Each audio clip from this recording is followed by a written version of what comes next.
There we go.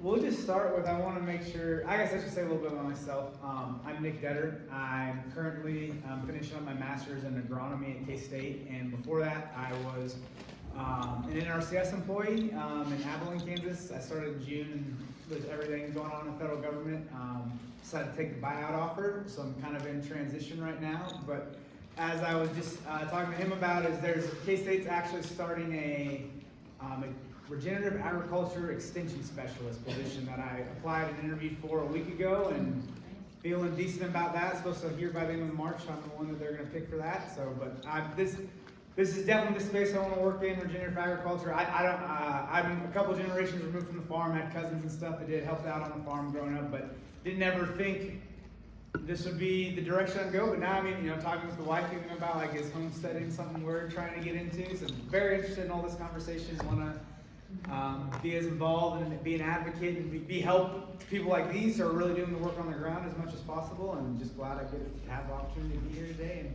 maybe facilitate some conversation. So, but the first thing I want to say is, if you guys have questions, that's where we're going to start, because that's what's most important. So, does anyone here have any questions for these guys?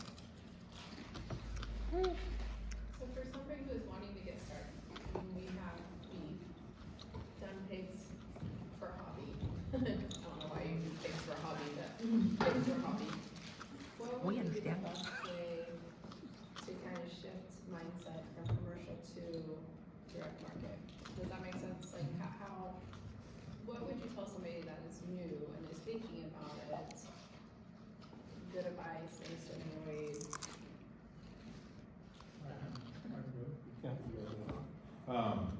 If you're going to switch over from the conventional ticket stuff to the auction, things like that, you're going to have to distance yourself from the people you know that are currently doing it. Okay, so for me, for example, when we got the place, no ag experience other than I threw hay for Grandpa when I was 10. Okay, so I don't know anything. A lot of these neighbors, they're good-hearted and they want to help you. But a lot of the stuff they're going to tell you to do, and they will actually, negativity attracts more negativity, right? So when they tell you, no, this is wrong, don't worry about that, spray this, do that, you'll tend to start to get disheartened. So the biggest thing is you gotta stay positive, you gotta get into a group of people like this, and be around those groups to ensure that you have a support system that knows what you're doing and can sympathize with. Hey, I just ferried pigs on pasture. The mama rolled on and they all died. I don't know what to do. Well, you kind of shed a tear, rally the troops, and then keep on moving on. And definitely tell your story. So don't overtell your story, because eventually, if you're going to be doing like social media, the algorithms will then start telling you it'll start sending your content to other farmers, because you're telling your story about farming. So there's a fine balance when you start marketing. If you're always, here's my day on the life of the farm, you're going to get a lot of people that are like, I also live on a farm, and you're not necessarily attracting the urban customer who. So here's a fine line. Make sure that there's a fine balance there. Get your support system, and then we start building an online presence more so. Commercially, you don't have to be taking yourself on cargo to buy. There's not people driving out to your door on a dirt road in their Kia Forte. Hey, I've been driving all around Kansas. I can't find a steak anywhere. It's just not. It's all relationships too, right? So reaching out to, depending on what your context is, are you wanting to go to direct to consumer, versus we find ourselves in like a modified wholesale arrangement, right? Where I'm getting my cut of the food dollar and this retailer is getting what they need, but I don't have to peddle this dozen of eggs. I can drop off 72 dozen and say, see you later, or stacks to this restaurant with sandwiches, or to a barbecue place. It's all what you want, right? If you want to get true direct to consumer, you need to set up delivery and all that. Even within the direct consumer, not just kind of lines there, but the relationships of where you think it's going to go, so it pulls out like anything, right? And we all could be guilty of that, where if it doesn't work on paper, it definitely won't work in real life. So kind of thing. Another thing I thought of is keep it cheap. That's the first thing I learned about chickens, right? So, I mean, it's absolutely cheap, even with my hogs, I'm like bare bones. Yeah. Like, my cows, I don't have corral systems, I legitimately have nothing, I'm straight up 1865 cowboy in it. And that's great, but as, you know, at 27, that's cool, so I got all the energy in the world. By the time I'm 40, by the time I'm 40 and older, I would like some of those systems in place, because I have pictures of me picking up a 250-pound butcher hog that decided, I'm not getting on the trailer, and it was gonna walk that way. So it's sweet, I'm holding it, I'm tired. If I was, you know, my 40s, a couple knee surgeries here and there, that's not gonna work. So the systems, keep it as simple as you possibly can, and do it cheaply. I mean, upgrade as you go, upgrade as you go. I'm always upgrading stuff. When I finally decide to get rid of these Joe Salvin chicken tractors, after I'm raising, you know, saying 3,000 chickens, then it makes sense for me to go drop $20,000 on a mobile range coop. Don't go buy a mobile range coop first thinking you're gonna grow into it, because then your route of exit is that much harder. I can live with losing $300 if I decide to pasture raise chicken. Ain't my thing. It's a little harder to swallow when you're like, I got 20,000 in this, I gotta do it just because I'm already this deep. You know, I can't back out, change directions and pivot. I got 20 grand on the line, but I gotta pay off this note. I gotta keep going. That can just be decisions. Does any of that help, or do you have any other follow-up questions or any answers there? Sorry. But she was saying before, like, that she already kind of does have direct consumer thing. She's selling half the holes, you know, we were just saying, like, how we're trying to educate consumers, be like, do you really need the half the hole? I can give you that, you can actually get more bacon out of this deal, you know, with a bundle and that. I think you might be able to upsell more from the same customer, because there's like an expression of like, how much effort we go into finding new customers versus getting more dollars from that customer, it's probably not better spent. I would say it depends on how serious, how much, and time, how much effort. Cause you can move like beef, for example, you can move a lot of beef from halves, quarters, and wholes. And that's relatively easy. That doesn't take a lot of marketing. That doesn't take a lot of, you gotta go get licenses because you're retail. Kansas, it's halves, quarters, and wholes, they're buying it, you can charge them as on the hoof or a walker, and they go pick it up. You can move a lot of beef that way. You listen to, spend any time listening to Gabe Brown, for all the marketing that they do and stuff, their number one seller is still hamburgers. It's still the number one seller. That's the number one selling product of beef, is pounds of hamburger. But if you're looking at something like sheep, so you can market, besides sale barn, pretty substantial numbers relatively easily by doing breeding stuff. You don't have to have a whole hell of a lot of numbers to market breeding stock, whether it's rams or ewes, grass-based genetics, parasite resistance. People are looking for those. If you can get them to where they're only, you get them in one strand of hot wire, well, you really got a hot commodity then. My buddy Nick, how they started out, they were doing wholesale market grass-fed lamb, but they were selling to a packer that then they were selling. But they were getting a premium for a grass-fed animal, but they weren't having to do all the marketing for it. So there's other ways to market besides the sale barn that's not just straight to consumer, because either one of these guys is gonna tell you, they gotta spend a lot of time marketing their product. Like, that's a whole nother. Right, what are your goals, and where were you visiting that? We were going down the thing of like, how can we get it shipped to these people, and we're like, you know what, do I really wanna do that, versus can I live with this margin, and they'll do half the work, it's all personal goals.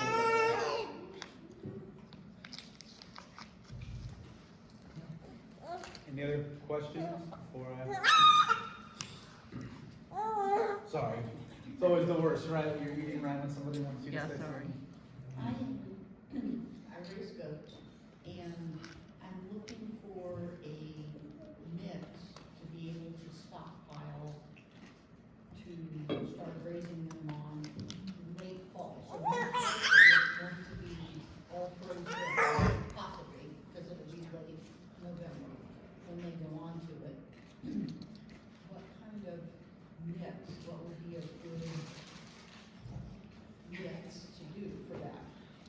50 grams, okay?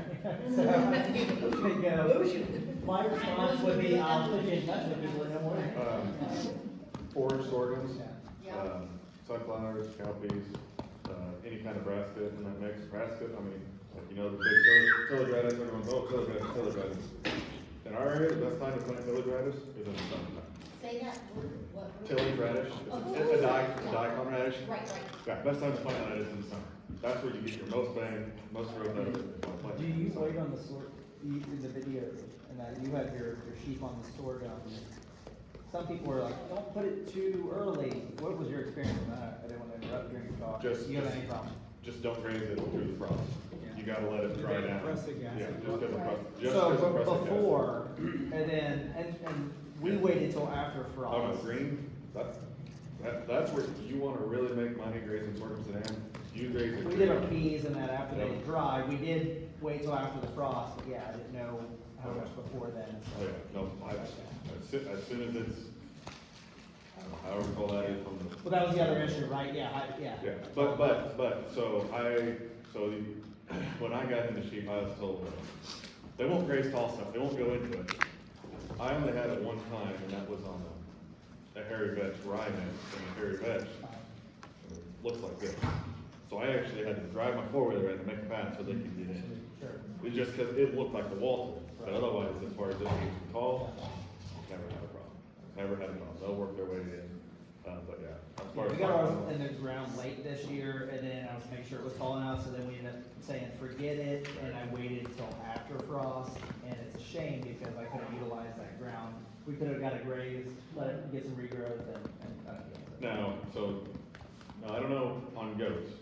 I grew up with goats, around goats. I quit raising goats because they're smarter than I am. Yeah, they're a pain in the butt. Yes, exactly. That's why I went with sheep, something a little more trainable, a little bit more manageable.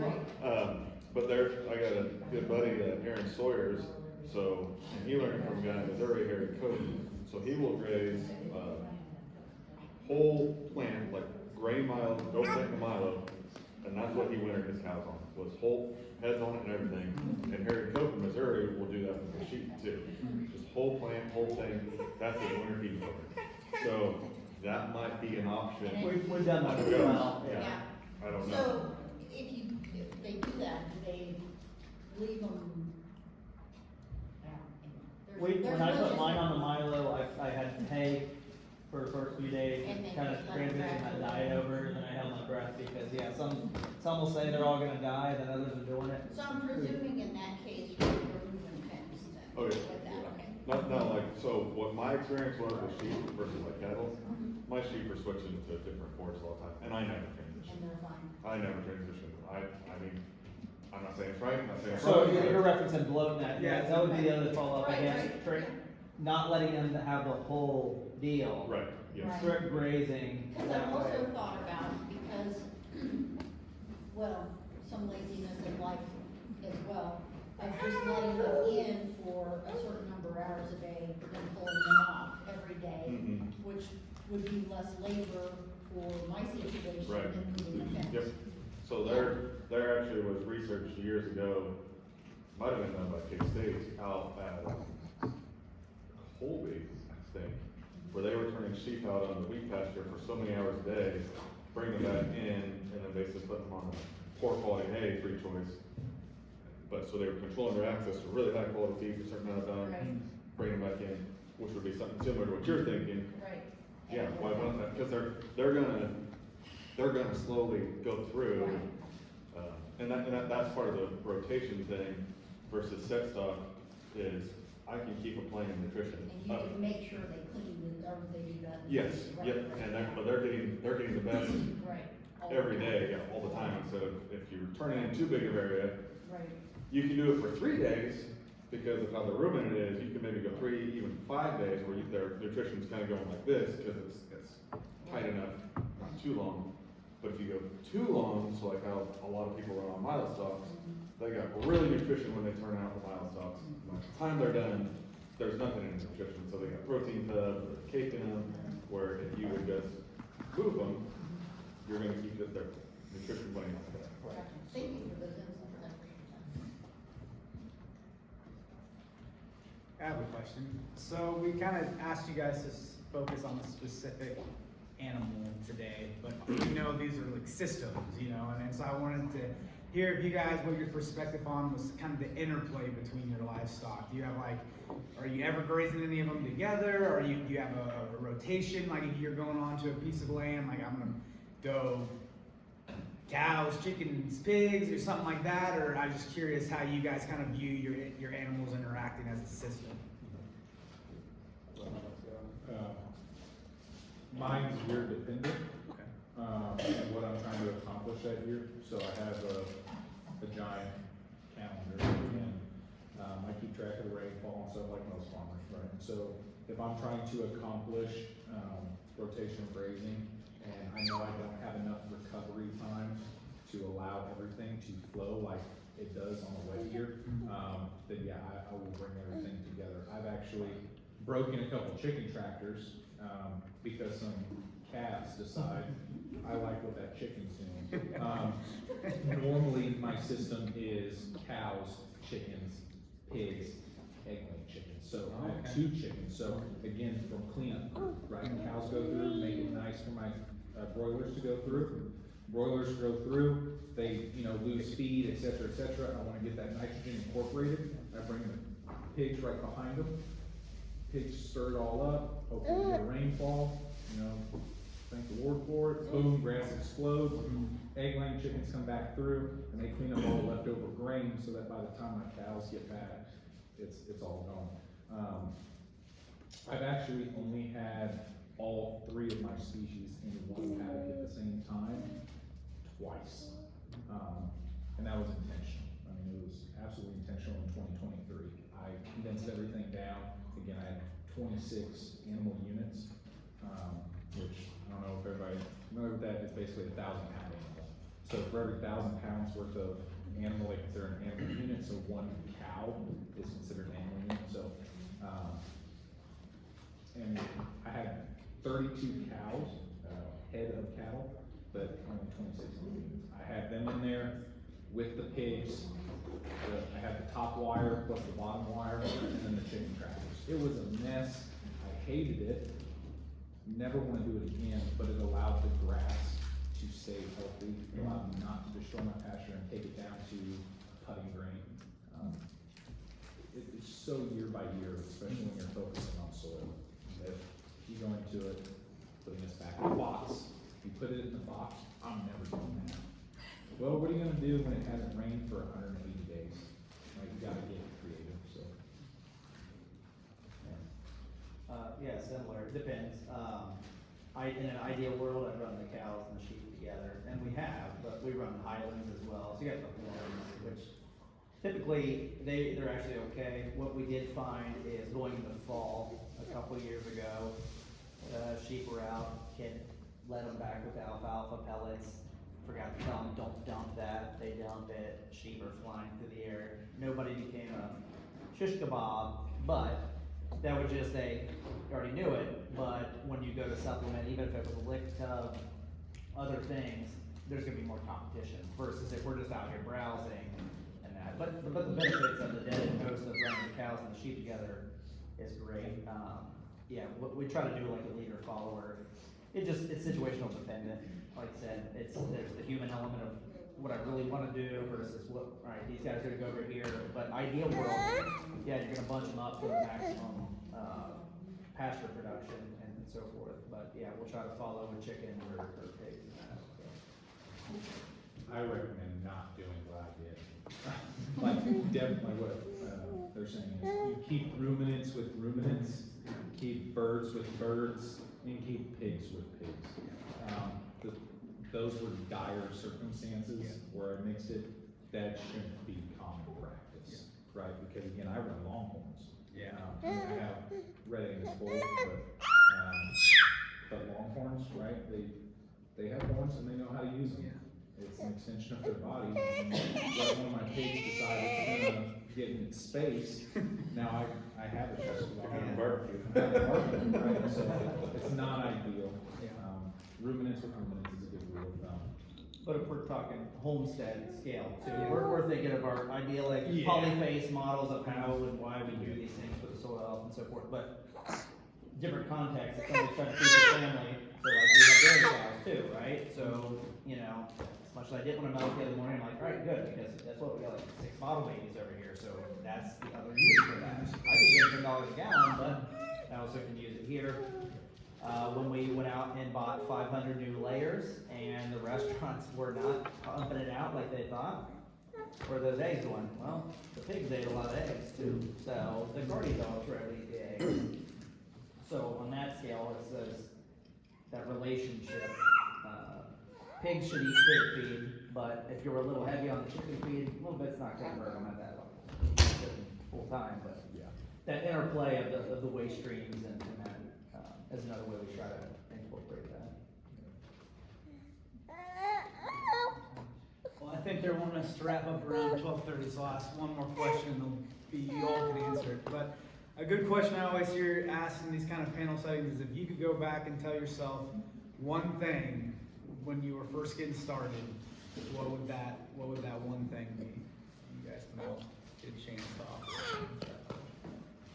And it doesn't have to be, I think, you know, I liked you kind of talking about your family. I mean, we all have stories of how we got. Maybe it's not like specifically like a technical thing. Yeah. Like maybe the technical stuff's important, but I think we all know that, you know, the community and the family, like sometimes that's the harder part of all this. And I mean, you talked about, you know, having neighbors where you're going against the grain, and it can be anything. I don't want us to just think about, and maybe it's a technical thing, but maybe it's not. I just want to keep it broad.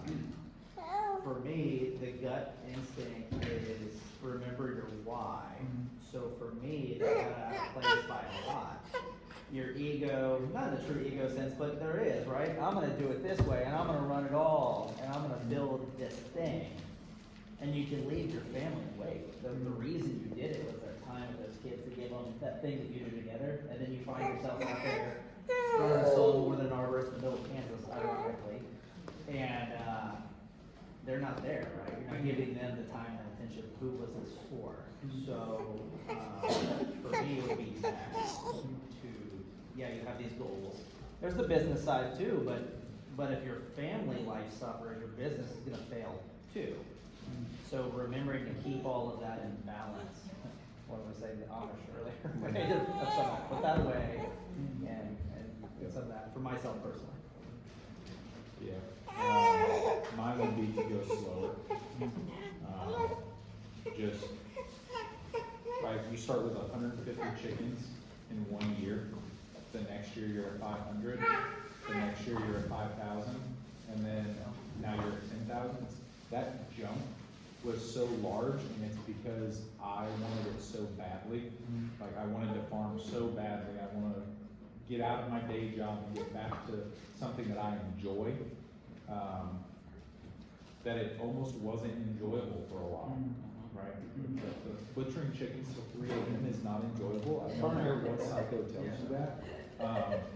But I know the relationship between my entire family, right? Because my parents still live on the property, right? Between them plus my wife, 3 kids. She was actually pregnant with our 3rd last year when we were doing this. You know, she was 7 months pregnant, standing in a butchering building, butchering chickens till midnight. And then she said, "I'm pregnant, I'm out." Right? I just wish I would have taken it slower, but I'm so grateful that we are where we're at now because there's light at the end of the tunnel and there's trade-offs. You know, right? I gave up time, pissed off a lot of people, but now everybody's like, awesome, because my brother's at the farmer's market and he needs extra cash. It's those systems, right? I thought many economies of scale. You can run so many of this onto this and here, and you can overshoot it. Back to what I was saying on the family life of to this day, I'm hauling water. Mind you, it's a new farm, but we're hauling water, a couple hundred acres every day. How much time does that take away from everything else? Versus if I would said, all right, let's cut back on these, if the finances can allow it, and get that infrastructure in place. Right? Polypipe doesn't cost that much, but so many things going on. You're diversified, death by diversity, that you can't even get the infrastructure in place like that. So, kind of piggybacking off what you said. Oh, so, like I was telling you, in hindsight, I wish I would've figured out that I wanted to farm sooner than later, cause then I wouldn't have went to college. And then I would've went, instead of going to college, I would've went and worked for a lot of these guys that I've met over the years, over the summer or something, but, honestly, what I should have done to start with was, cause I started with, first try was, we had a market garden for one summer. Done pastured broilers for a couple summers. When I settled on the sheep, I wish I would've went and found a piece of ground, of just farm ground to either buy or rent, and just start growing cash grain crops, just to start building up some equity. That's what I wish I would've done, because that would've probably actually worked better for working a full-time job. Do that when you do have the time, when you can work in a couple of days to go take care of the farm this week, this time of the year when it's planting or whatever. That's what I should have done in hindsight, was stop being so damn idealistic and think that I'm gonna instantly just go sell pastured broilers and make my fortune and be able to do this full time. I should have just, we're in our area, there's commodity ground, or regular row crop agriculture around. Go do that, do as good a job as you can, get your equity built up, buy a piece of property, and then when you're living on the piece of property, then have the livestock and start building it towards what you want it to be. So I've kind of done it literally backwards from that, but that's been my goal. My goal, he said goal, my goal is just been to farm.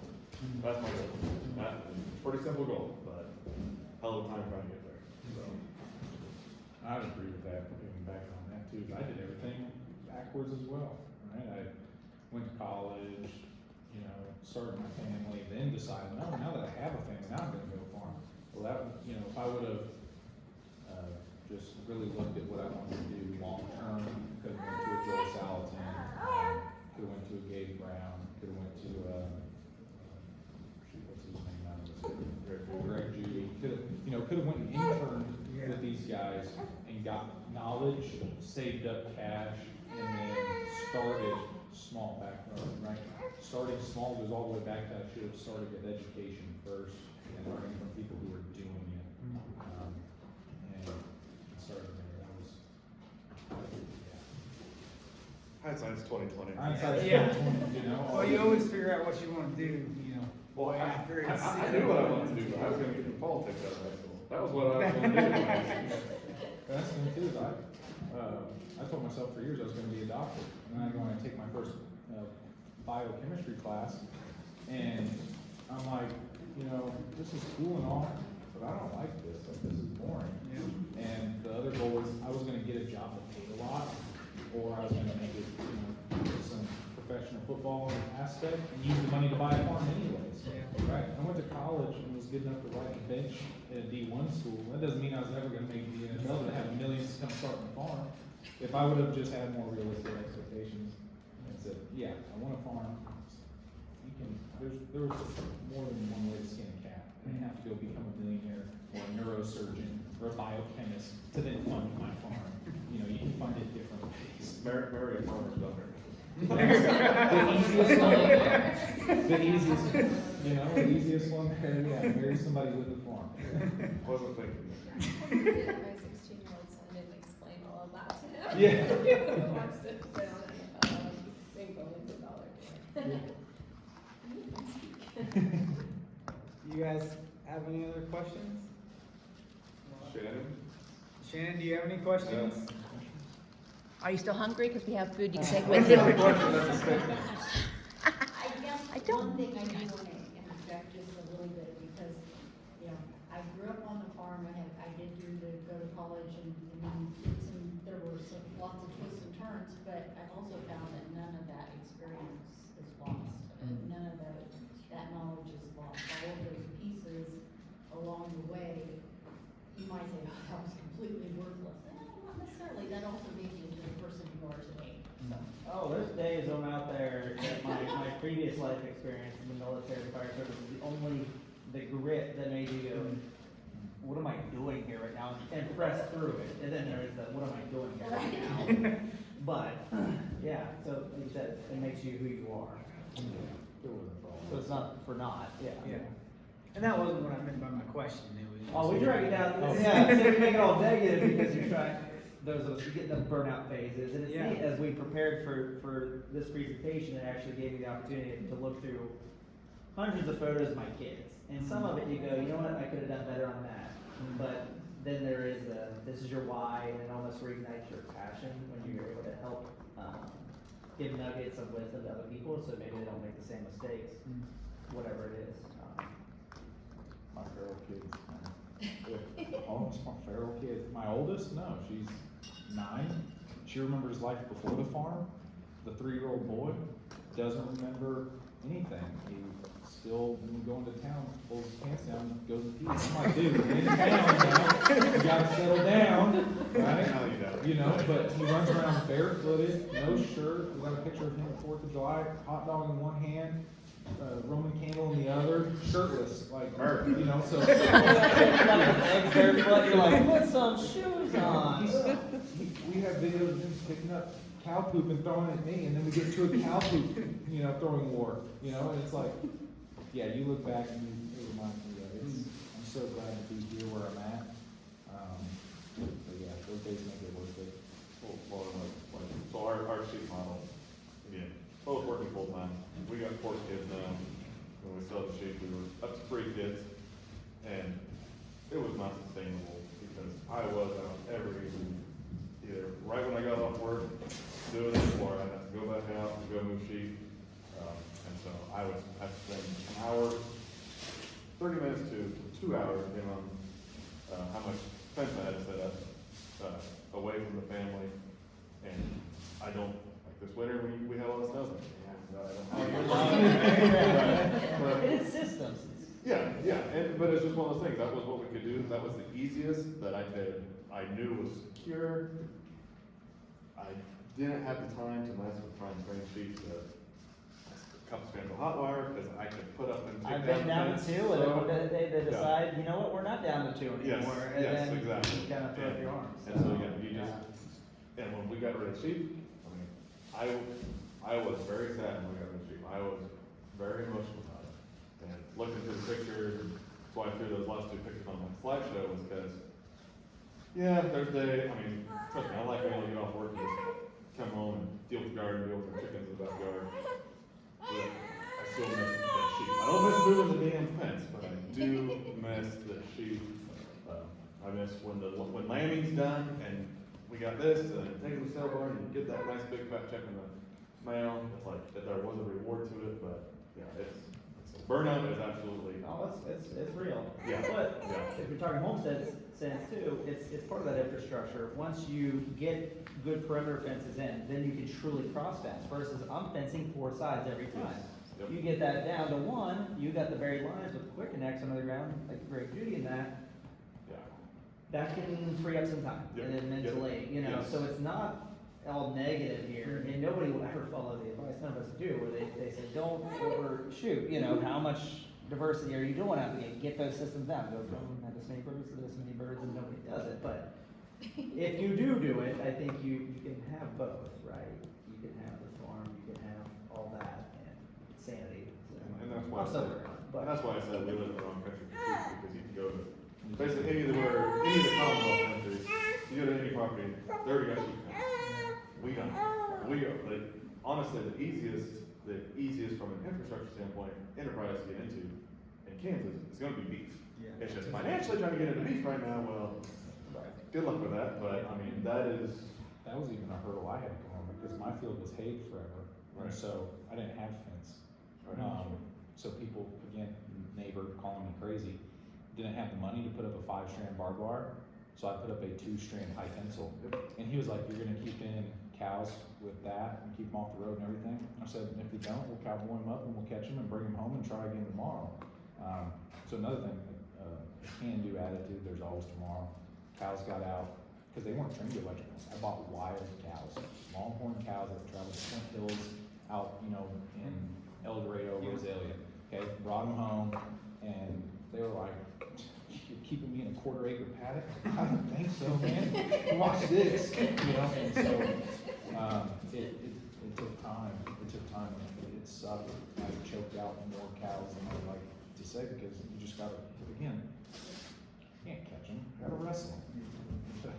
Good old fashioned steer rope in here and get them back in, they get shot and decide, screw it, so, again, just roll with the punches. And don't be afraid to beg, steal, and borrow. Don't be afraid to beg, steal, and borrow. Like, ask a neighbor stuff. Ask them if you don't have a trailer, ask to use a trailer. Like, ask them to help you. My first trailer was a shipping crate that I put hinges on, but possible had something delivered. So I took said box, strapped it to a utility trailer, put straps over it, and hauled my first 2 goats to the processor. Sounds like a goat person. Those are 2 only goats ever. There's no other stories to that, but yeah, so. Yeah. Like I said, our first ramp for the true livestock trailer was an old wheelchair ramp. Somebody had left on the farm, and we just added layers of plywood to it, and eventually found an actual hydraulic trailer. So. Well, thank you, you have a question? I don't have a question, but thank you, because I've read the books, I've listened to the podcast, I've never actually, well, besides Terrell, I haven't actually met people who are doing it, does that make sense? Yeah. So thank you for being willing to share your stories and come to groups like this and talk. Thank you. He said we all, the burnout's real, whatever, but helping other people, when she asked me, I'm like, I'll be honest with you, I'm not really in a good place. Right. But We had that that's burnout why talk. I say yes, because it's back to your why, and to reignite your own desire for that, and see the spark in other people, what they're trying to do. And not be all pessimistic and negative, be like, all right, well, if you do it this way, then maybe you'll get better outcome and things, so. We're happy to share. And if your goal is to not work a traditional day job, there is light at the end of the tunnel. But again, your goals scale, how much do you want to grow? Is it gonna be homestead versus not? But there is light at the end of the tunnel. If this is actually something you wanna do, little sacrifices for a couple of years and good marketing, good, strategy, family strategy, whatever it is. Marketing to the commodity market, restaurants, wholesale, direct to consumer, or none of the above, right? There is like, because you can be a stay-at-home person just homesteading too. If you only need $500 a month to live, right? Because your house is paid off, your land's paid off, you're off grid on solar. There's so many ways to farm full time. Seems like a good note to end on.